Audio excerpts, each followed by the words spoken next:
चलिए from today we are going to start Python pandas. आज हम ये स्टार्ट कर रहे हैं Python panda chapter, that is the most important chapter of your IP syllabus. ठीक है, so already we have done the programs, but from today I'm going to start from the book. I have scanned this book. ये मैंने book जो आपकी प्रीति अरोरा वाली है उसको scan कर लिया है। ठीक है, जिसके पास नहीं है वो इसका प्रिंट आउट निकाल ले तो बेटर रहेगा। ओके, चलिए, this is introduction data handling using pandas. सो इसको तो इतना भी नहीं ले रहे हैं, बाद में ले लेंगे। बट पाइथन पांडास का यूज क्या है? Basically, it is an important part of analyzing the data. जब भी डेटा को एनालाइज करने की बात होती है तब हमारे पास Python panda is the best option. ठीक है, तो ये सब भी अभी नहीं रहे। Data is stored in different format. Data जो स्टोर होता है हमारा पाइथन में वो दो तरीके से होता है, या तो .csv फाइल में या एक्सेल फाइल में, और HTML फाइल में स्टोर होता है। ठीक है, सो डेटा को स्टोर करने के ये तरीके हैं। CSV फाइल आपके कोर्स में है, और एक्सेल फाइल से भी डेटा हम इंपोर्ट कर सकते हैं, एक्सपोर्ट कर सकते हैं। ठीक, तो अभी हम देखते हैं मेन पार्ट। तो आपका ये पांडास की डेफिनेशन दे रखी है। पांडास क्या है? It's a Python module that make data science और data analysis easy and effective. ठीक है, पाइथन क्या है? एक मॉड्यूल है।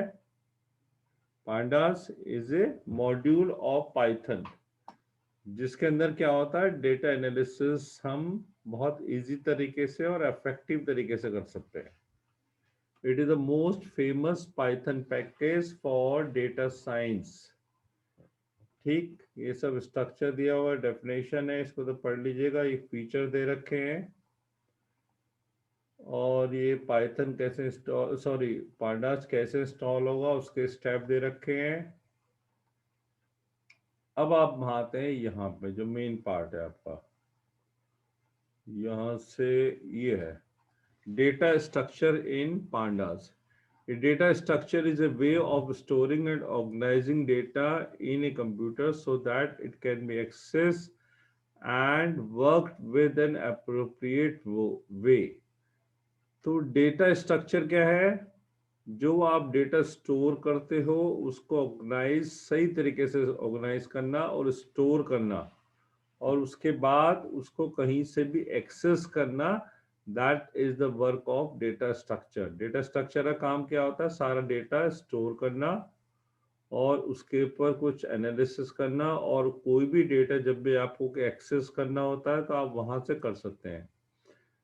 तो पांडास के अंदर आपके पास दो चीजें हैं, बेसिकली तीन चीजें हैं वैसे तो डेटा स्ट्रक्चर में। पहला आपका सीरीज है, दूसरा डेटा फ्रेम है, तीसरा आपका पैनल। बट आपको केवल फर्स्ट टू ही पढ़ने, सीरीज और डेटा फ्रेम। अगर हम सीरीज की बात करते हैं तो यहाँ पे सीरीज की डेफिनेशन देखिए। Series is a one dimensional data structure. Series क्या है?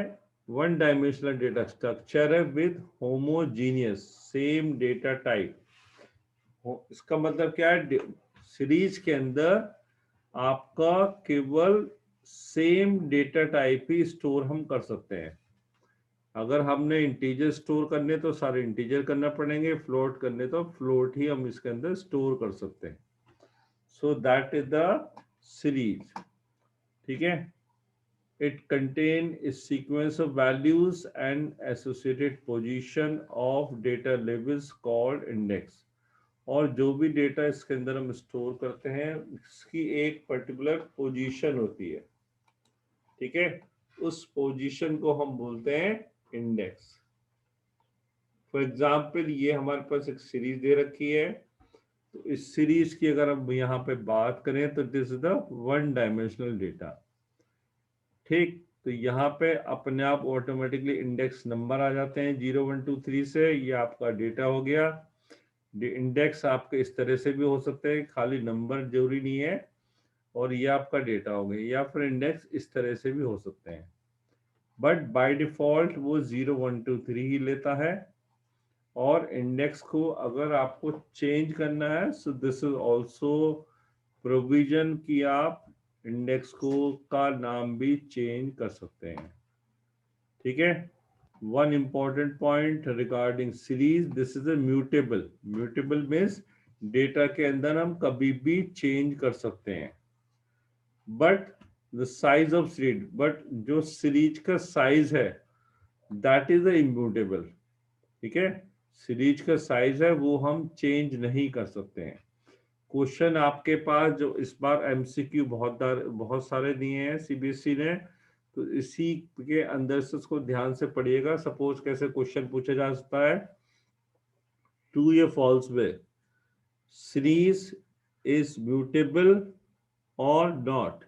ठीक है, तो इस तरह के क्वेश्चन भी आपसे पूछे जा सकते हैं। या size of series can be change, yes और no.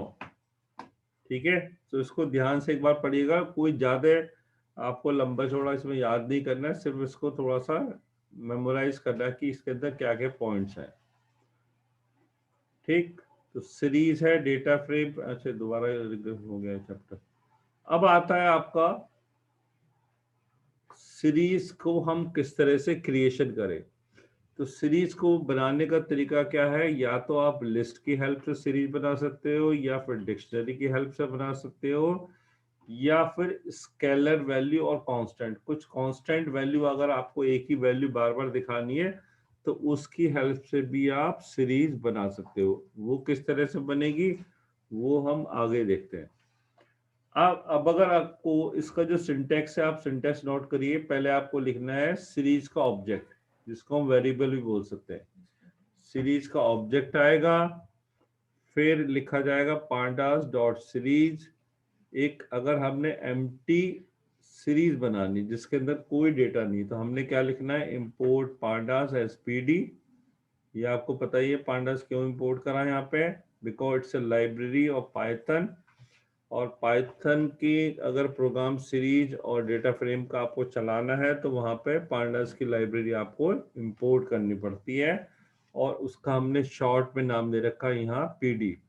This is alias name कि जब भी हमें पांडास लिखना पड़े तो हमारा केवल पीडी लिखने से ही काम चल जाए। तो एस वन क्या हो गया हमारा, सीरीज का ऑब्जेक्ट। सीरीज का ऑब्जेक्ट है, पीडी लिखा डॉट सीरीज, तो एक ये ब्लैंक सीरीज हमारी यहाँ पे क्रिएट हो चुकी है। यहाँ पे लिखा हुआ है S1 is the series variable. एक सीरीज का वेरिएबल मान लो, जैसे सिंपल हम वेरिएबल यूज करते हैं। और series method displayed empty list. By default type method क्या होता है, ये आपको टाइप दिखाता है किस तरह का डेटा यहाँ पे स्टोर है। ठीक, बाय डिफॉल्ट वो आपको फ्लोट डेटा दिखाएगा। डेटा नहीं भी है तो आपको यहाँ पे फ्लोट डेटा टाइप वो डिस्प्ले करने वाला है। ओके, नेक्स्ट आपका है क्रिएटिंग सीरीज विद आर्गुमेंट्स। अब आगे आगे जाके हम देखेंगे सीरीज कैसे कैसे हम बना सकते हैं। लिस्ट की हेल्प से बना सकते हैं, या एनडी एरे मतलब एरे की हेल्प से बना सकते हैं, या स्केलर वैल्यू मतलब एक कांस्टेंट वैल्यू हो उससे भी हम सीरीज बना सकते हैं, या डिक्शनरी से बना सकते हैं, या फिर कोई मैथमेटिकल एक्सप्रेशन दे, मतलब कोई भी हमने यहाँ पे कोई भी कैलकुलेशन दो दी उससे भी हम सीरीज बना सकते हैं। तो अलग अलग तरीके से हम देखेंगे सीरीज कैसे बनती है। सबसे पहले हम देखते हैं लिस्ट की हेल्प से सीरीज कैसे बनाए। तो हमारा लिस्ट क्या है, वन डायमेंशनल डेटा टाइप है, but the difference in the fact that array contain elements of same data type। तो सीरीज के अंदर मैंने बताया था कि सेम डेटा टाइप ही आएंगे। ठीक है, तो यहाँ पे ये आपको एक वो दे रखा है सिंटेक्स। सबसे पहले आएगा सीरीज का ऑब्जेक्ट, फिर लिखेंगे पीडी सीरीज, और ब्रैकेट में आप लिखेंगे डेटा, और डेटा के बाद कॉमा करके इंडेक्स दे देंगे। अगर आपको इंडेक्स वैल्यू चेंज करनी है तो इंडेक्स दे सकते। दिस इज अवर सिंटेक्स, आपको पता होना चाहिए। Data can be Python sequence, list हो सकती है डेटा में, या आपका जो डेटा है या तो लिस्ट होगा या डिक्शनरी होगी या फिर स्केलर वैल्यू, स्केलर मतलब कांस्टेंट वैल्यू होगी। Index is the numerical values with, तो इंडेक्स हमेशा न्यूमेरिक वैल्यू 0 1 2 3 से बाय डिफॉल्ट आपका दिखाई देता। अब एक प्रोग्राम देख लेते हैं जिसमें कि हम लिस्ट की हेल्प से एक सीरीज बना रहे हैं। तो सबसे पहले तो इनपुट आ गया, तो ये हमारी हो गई लिस्ट। लिस्ट हमेशा स्क्वायर ब्रैकेट में आएगी, ठीक है। लिस्ट आप पढ़ चुके हो 11th में। ये स्क्वायर ब्रैकेट लगाया, यहाँ पे कुछ नंबर दे दिए, तो हमारी ये बन गई लिस्ट।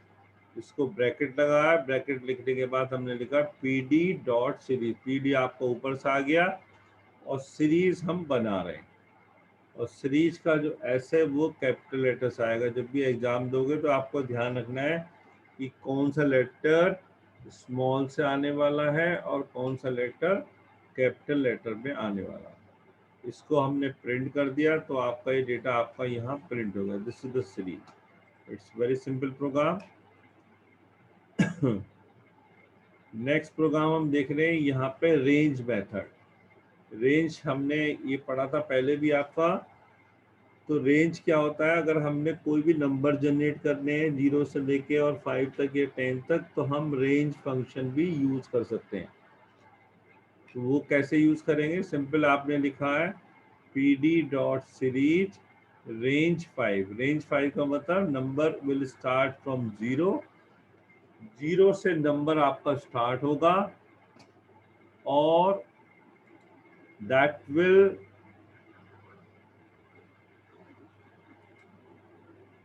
ओके 0 से स्टार्ट होगा नंबर और वो 4 तक चलेगा, ठीक है, क्योंकि टोटल आपको 5 नंबर यहाँ जनरेट करने हैं। Left side you are it is displayed index value. Left side में इंडेक्स वैल्यू आ गई और राइट साइड में आपके सारे डेटा आ गया। ये आउटपुट आपको दिखाई दे रही है और यहाँ पे आपको दिखाई देगा डेटा टाइप int 64, ये अपने आप आएगा। अगर हमने इंडेक्स वैल्यू देनी है तो इस तरह से दे सकते हैं। अभी तो यहाँ 0 1 2 3 आ रही है, तो सीरीज डॉट इंडेक्स आपको लिखना है और जितने डेटा हैं, ठीक है, 1 2 3 जितने भी डेटा है उतने ही आपको इंडेक्स वैल्यू यहाँ पे देनी पड़ेगी। तो इंडेक्स वैल्यू से देने से क्या होगा, जब आपको ये प्रिंट कराएंगे तो यहाँ पे इंडेक्स की जो पोजीशन आ रही 0 1 2 3 की जगह यहाँ पे आपको क्या दिखाई देगा, फर्स्ट सेकंड थर्ड दिखाई देगा। This is clear. ये इस तरह की आउटपुट आपके पास आएगी। एक और प्रोग्राम देख लेते हैं। यहाँ पे ये हमारा सीरीज दे रखी है लिस्ट की हेल्प से। अब ये जो नंबर है हमारे सारे इंटीजर हैं और एक डेसिमल्स में है। तो ये नहीं कि अलग अलग डेटा ले सकता, मैंने आपको बताया था सीरीज में एक ही तरह का डेटा लेगा, या तो इंटीजर लेगा या फ्लोट लेगा या स्ट्रिंग लेगा। तो वो सभी नंबर को आपको फ्लोट में करके दिखा देगा, ठीक है। यहाँ देखो आउटपुट में क्या आ रहा है 2.0 4. So this is the way to, ये आपका 7.5 है, ये आपका डेसिबल्स में आ रहा है। तो इन सारे नंबर को जब आप प्रिंट कराएंगे तो ये आपको डेसिबल्स में दिखाई देगा। और यहाँ पे ऑटोमेटिकली लिखा हुआ आता है आपके पास डेटा टाइप फ्लोट 64, ठीक है, बिकॉज यहाँ पे हमारा ये सारी फ्लोट वैल्यू हो गई। एक एग्जाम्पल और देखते हैं। यहाँ पे आपने एक सीरीज बनाई हुई है 10 से लेके 50 तक। ये आपका डेटा हो गया और ये आपका इंडेक्स वैल्यू जो आपने यहाँ पे दे दी, ठीक। तो पहले इंडेक्स वैल्यू क्या हो रही थी, आप देखो 0 1 2 3 दिखाई दे रहा था। अगर यहाँ आउटपुट की आप बात करोगे तो यहाँ पे इंडेक्स नंबर जो आपने इंडेक्स ये प्रोवाइड करा है उसी के अकॉर्डिंग यहाँ पे इंडेक्स वैल्यू वो दिखाई दे रहा है ABCD, ठीक। नंबर आपके ये आ गए। एक और प्रोग्राम देख लेते हैं जहां पे हम क्या कर रहे हैं, आपने सेम प्रोग्राम है, इंडेक्स डिफाइन किया। अब अगर हमें कोई भी नंबर एक्सेस करना है, सपोज हमने देखना है कि डी पोजीशन पे, ये जो आपका डी पोजीशन है, यहाँ पे क्या वैल्यू है। तो डी पोजीशन पे क्या वैल्यू, आप देखो यहाँ पे तो डी पोजीशन में आपको 40 दिखाई दे रहा है, दिखाई दे रहा है। डी पोजीशन पे आपको 40 दिखाई दे रहा है। तो मैंने इसको प्रिंट अगर कराना है तो क्या लिखोगे, आप लिखोगे सीरीज का नाम और इंडेक्स की वैल्यू, इंडेक्स कौन सा है, डी। तो यहाँ डी की वैल्यू ये 40 आपके पास प्रिंट हो गई। इसी तरह से अगर मुझे डिफरेंट डिफरेंट इंडेक्स की वैल्यू प्रिंट करानी है तो मैं लिख सकता हूँ यहाँ पे ए, जैसे मैंने लिखा ए, फिर सी, फिर मैंने लिखा ई। ठीक है, तो ए पोजीशन पे क्या है आपका 10 है, सी पोजीशन पे क्या है ये आपका है, और ई पोजीशन पे आपका ये है। तो आउटपुट आपके पास ये आ गई, ए सी। इस बार आउटपुट के क्वेश्चन काफ़ी आएंगे। सपोज करो ये मैंने प्रोग्राम दे रखा है और उसमें से ये दे रखा है कि क्या क्या निकालना आपको है। So you have to display कि यहाँ पे ये आउटपुट आएगी, और वो आउटपुट सिर्फ आपको इसी तरह से दिखानी जैसे यहाँ पे दे रखी। ये भी लिखना है आपको .64। ओके, चलिए नेक्स्ट प्रोग्राम देखते हैं। Access data from a series with position. अब हम देखेंगे इस प्रोग्राम में हमने सीरीज बनाना सीख लिया है। अब हम देखेंगे अलग अलग पोजीशन से वैल्यू हम किस तरह से निकाल सकते हैं। ओके, सो ये हमारा सीरीज हो गई। यहाँ पे डेटा है हमारा, ये इंडेक्स वैल्यू दे रखी है। बट ओरिजिनली अगर आप देखो तो इंडेक्स की पोजीशन 0 ही मानी जाएगी, इंडेक्स की पोजीशन 0 मानी जाएगी। सपोज मैंने लिखा प्रिंट एस, एस आपका ये आ गया ऑब्जेक्ट का नाम, उसके आगे लिखा मैंने 0। तो 0 पोजीशन पे क्या वैल्यू है ये आपको दे। सर, हाँ बोलो बोलो। सर आप वीडियो तो बना के डालोगे हाँ ना यूट्यूब पे? मैं अब नहीं डाल रहा, तुम सब पढ़ रहा हो पढ़ो, मत पढ़ो। तुमने क्या क्लास में आना छोड़ रखा है इस चक्कर में। सीरीज एस, नहीं सर, मैं पूछ रही थी बस। इस चक्कर में आना ही छोड़ दिया लोगों ने कि आपके वीडियो देख लेंगे, बात खत्म हो गई, इसलिए मैंने बंद कर दिया। ठीक है, तो 0 पोजीशन पे क्या वैल्यू है वो प्रिंट कर देगा। फिर अगर हम लिखते हैं एस कॉलन 3, कॉलन 3 का मतलब क्या है, स्टार्टिंग में वैल्यू कुछ नहीं दे रखी है, तो वो मान के चलेगा हमें 0 से स्टार्ट करना है। ठीक है, अगर मैंने लिखा यहाँ पे -3, तो -3 क्या होगा, ये राइट साइड से स्टार्ट करेगा, तो लास्ट से 3 वैल्यू आपको ये प्रिंट करा के दे देगा। ठीक है, जैसे यहाँ आउटपुट आप देख सकते हैं, यहाँ पे जैसे लिखा था मैंने यहाँ पे 0, तो S0 का मतलब क्या हो गया, ये आपके पास 1 आउटपुट आ गई। फिर मैंने लिखा कॉलन 3, इसका मतलब क्या, फर्स्ट 3 वैल्यू आपको दिखा देगा। फर्स्ट ये मान के चलेगा कि 0 से है। जब आप इस तरह की पोजीशन देते हैं तो लास्ट वाला नंबर वो स्किप कर देता है, तो ये 0 पोजीशन, 1 पोजीशन और 2 पोजीशन की वैल्यू आपको दिखा देगा। ये हमारी आउटपुट आ गई। फिर हमने लिखा -3, तो आपका ये राइट साइड से लेगा, तो राइट साइड से आप देखो यहाँ पे क्या वैल्यू आ रही है, 3 4 5, ये आ रही 3 4 और 5।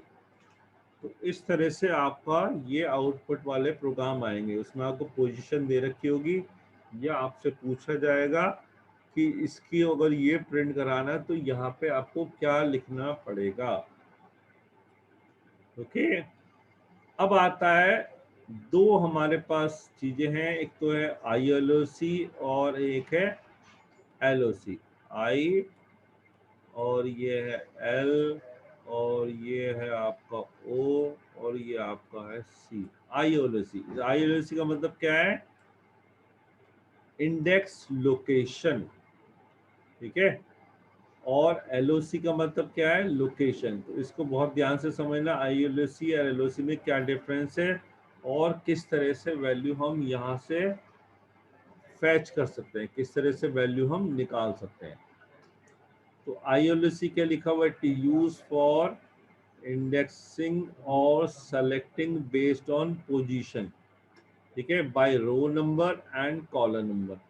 तो जब भी आपको कोई भी ILOC यूज करना है तो या तो रो नंबर यूज करोगे या फिर आप कॉलम नंबर यूज करोगे, ठीक।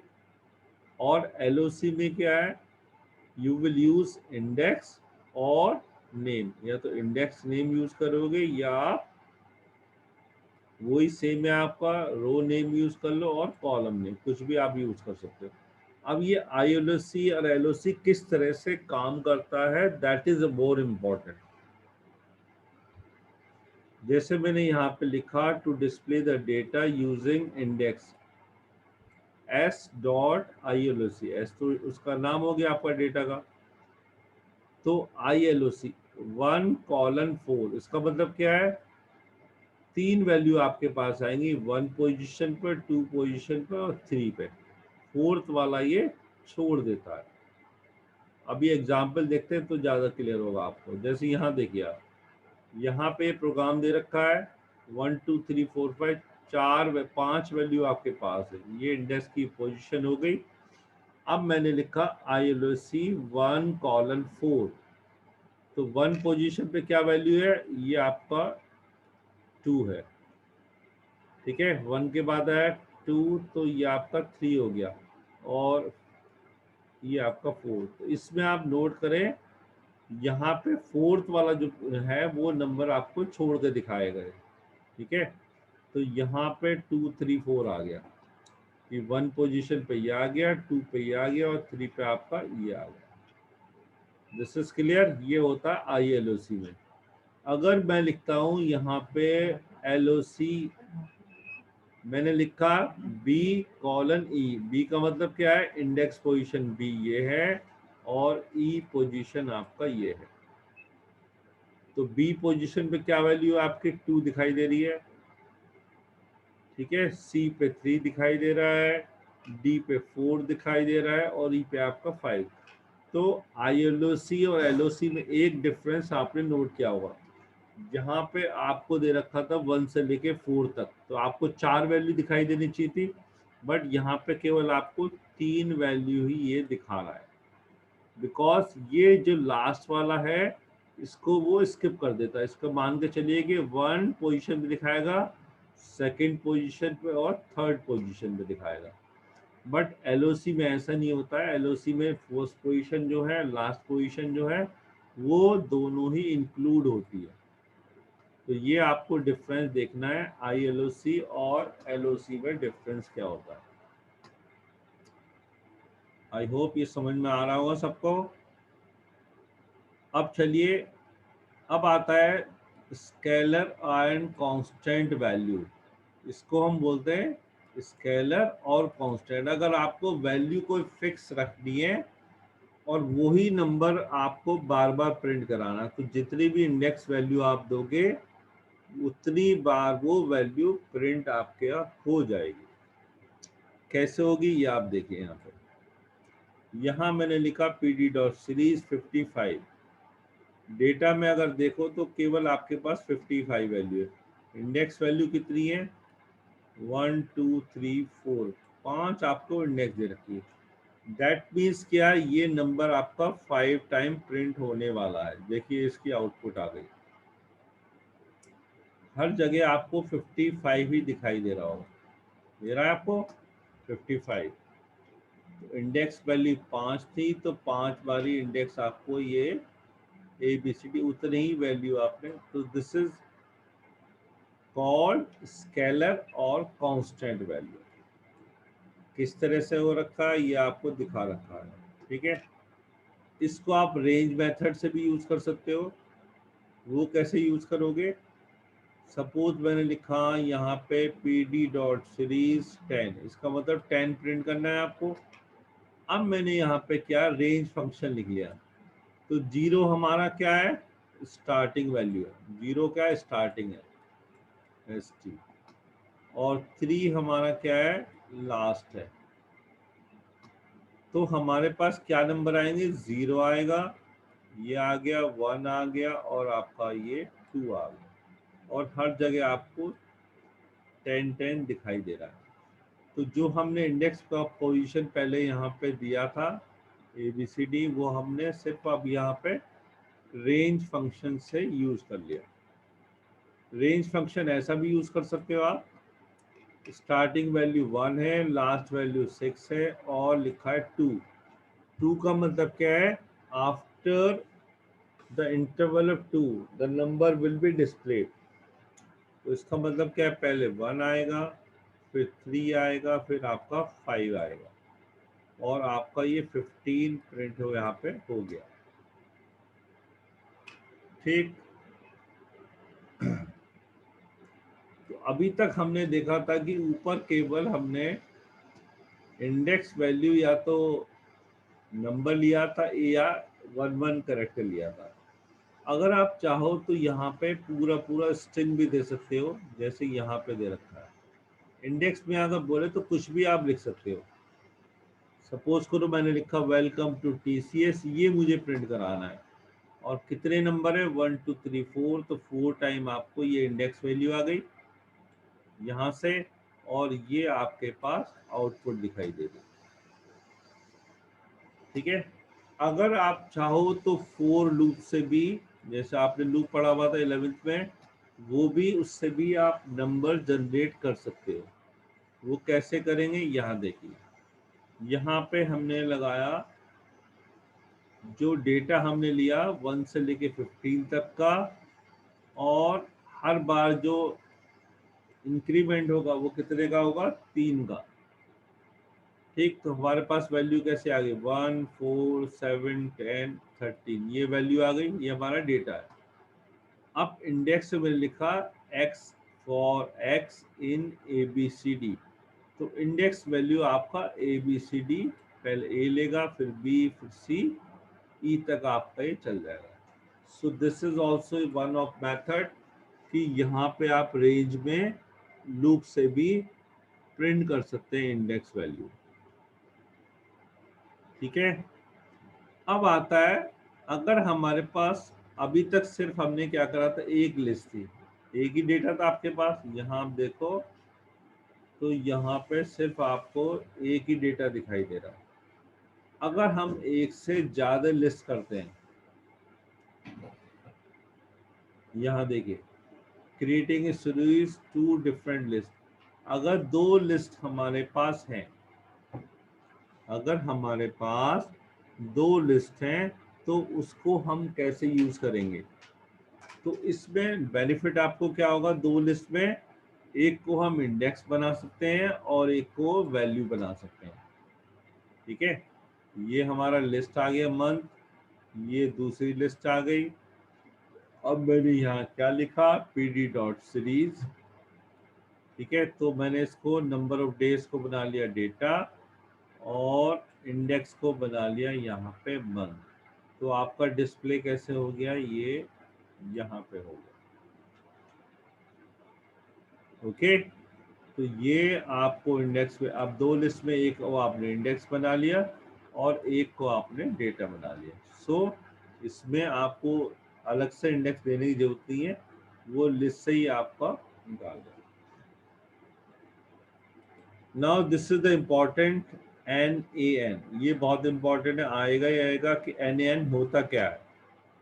NaN का बेसिकली आप मतलब समझ लो, कई बार अगर आपके पास कोई वैल्यू, सपोज आप मार्क्स ले रहे हो 5 बच्चों के, उनमें से किसी एक बच्चे के मार्क्स अवेलेबल नहीं है, इज दैट क्लियर, उस बच्चे के मार्क्स अवेलेबल नहीं है तो ब्लैंक तो आप छोड़ नहीं सकते हो।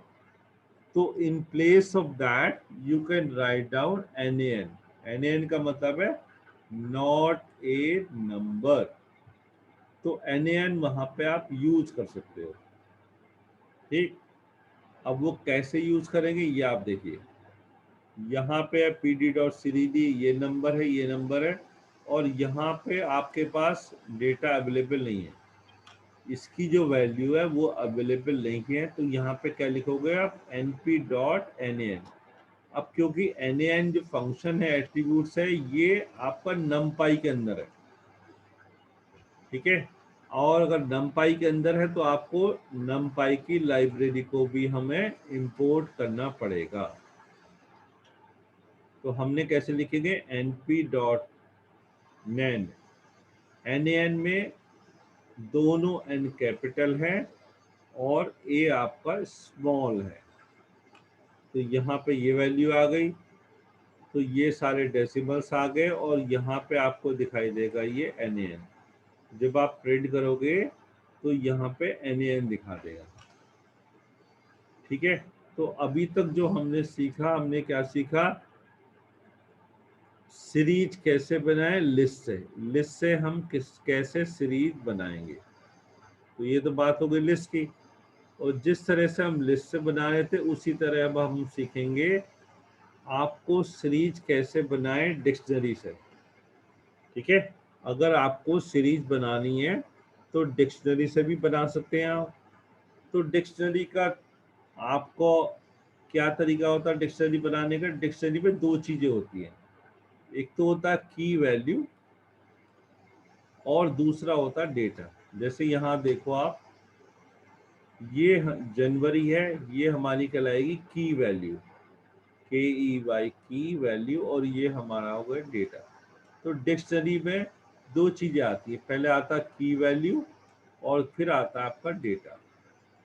फिर ये की वैल्यू हो गई, फिर कॉलन, फिर डेटा। पहले की वैल्यू आई, फिर colon, this is data, this is key value and this is data. ठीक, अब मैंने यहाँ क्या लिखा, पहले लिखा जैन, इसको मैंने इंडेक्स, इसको मैंने आपको की वैल्यू है, तो जो हमारी की वैल्यू है वो तो बन जाएगी इंडेक्स। अब आप देखो, ये जो मेरी की वैल्यू थी वो बन गई इंडेक्स, दूसरी की वैल्यू थी ये बन गई इंडेक्स, और तीसरी मार्च है ये आपका इंडेक्स बन गई, और फोर्थ आपका अप्रैल है तो ये आपका इंडेक्स बन गई। ठीक है, तो की वैल्यू आपकी इंडेक्स बन जाएगी और डेटा आपका 31 तो यहाँ पे दिखाई देगा। तो डिक्शनरी में हमेशा याद रखना कि that start from curly bracket, dictionary हमेशा कर्ली ब्रैकेट से स्टार्ट होगी, जबकि स्क्वायर कैसे स्टार्ट होगी, सॉरी लिस्ट कैसे स्टार्ट होती है, स्क्वायर ब्रैकेट से स्टार्ट होती है। तो ये डिफरेंस ही पूछा जा सकता है, लिस्ट कैसे स्टार्ट होती है और डिक्शनरी कैसे स्टार्ट होती है। आई होप ये समझ में आ गया होगा। अब सेम प्रोग्राम जो अभी हमने ऊपर किया था, अब वहां पे आउटपुट में देखिए, कुछ अगर आपको हेडिंग देना है, जैसे ये हेडिंग देना है मंथ, ठीक है, तो वो इसके अंदर यहाँ मिसिंग था, है ना। बट अगर हमें हेडिंग देना है तो इस सीरीज का कोई भी हम नाम दे सकते हैं, सीरीज का कोई भी हम नाम दे सकते। ये आपका डिक्शनरी है, ये कमेंट लाइन है फिलहाल ये। अब आपने क्या लिखना है, सीरीज डॉट नेम। अब जो भी आप नाम लिखेंगे वो यहाँ पे आ जाएगा, ये सीरीज का नाम नीचे आएगा, और सीरीज का अगर इंडेक्स का नाम देना है तो आपने लिखना पड़ेगा series dot index dot name. तो यहाँ पे आपका ये इंडेक्स का नाम यहाँ पे इसने हेडिंग पे दिखा दिया। तो ये डिफरेंस है आपका। ठीक है, अब आपका नेक्स्ट प्रोग्राम ले लेते हैं कि मैथमेटिकल फंक्शन हम किस तरह से जो आप डेटा प्रिंट करा रहे हैं तो वहाँ पे कोई भी कैलकुलेशन भी आप प्रिंट करा सकते हैं। ठीक है, वो कैलकुलेशन कैसे कराएंगे इस प्रोग्राम में देखिए। यहाँ पे पांडास इंपोर्ट किया, पहले मैं लिखा np.arrange 10,15। इसका मतलब क्या है, 10 से लेके 15 तक आपका नंबर आ जाएंगे, उसको मैंने प्रिंट करा लिया। फिर यहाँ मैंने लिखा pd.series index is equal to s1। इसका मतलब क्या है, जो S1 की वैल्यू है शुरुआत वाली वो इंडेक्स बना दी। तो इंडेक्स वैल्यू पहले क्या थी, 10 थी, और डेटा S1 के अंदर क्या होगा, वही 10 होगा। तो 10 को 4 से मल्टीप्लाई कराया तो ये आपका 40 दिखा दिया। अब यहाँ पे आ जाएगी वैल्यू क्या है, 11, फिर नेक्स्ट नंबर आएगा, तो तो ये इंडेक्स वैल्यू हो गई और इसको 4 से मल्टीप्लाई कराया 11 को, तो यहाँ पे 44। सो आई मीन टू से कोई भी आपको मैथमेटिकल कैलकुलेशन अगर करानी है तो वैसे भी आप उसको प्रिंट कर सकते हो। एक लास्ट प्रोग्राम ले लेते हैं बस, उसके बाद कल करेंगे। तो ये आपका रेंज हो गया 10 15। यहाँ पे हमने S1 2 स्टार, इसका मतलब क्या होगा? S1 डबल स्टार का मतलब क्या है? इसका वो स्क्वायर निकालेगा। तो 10 का स्क्वायर 100 हो गया, ये 121 सन लाइक दिस। सो आज यहीं तक रहने देते हैं।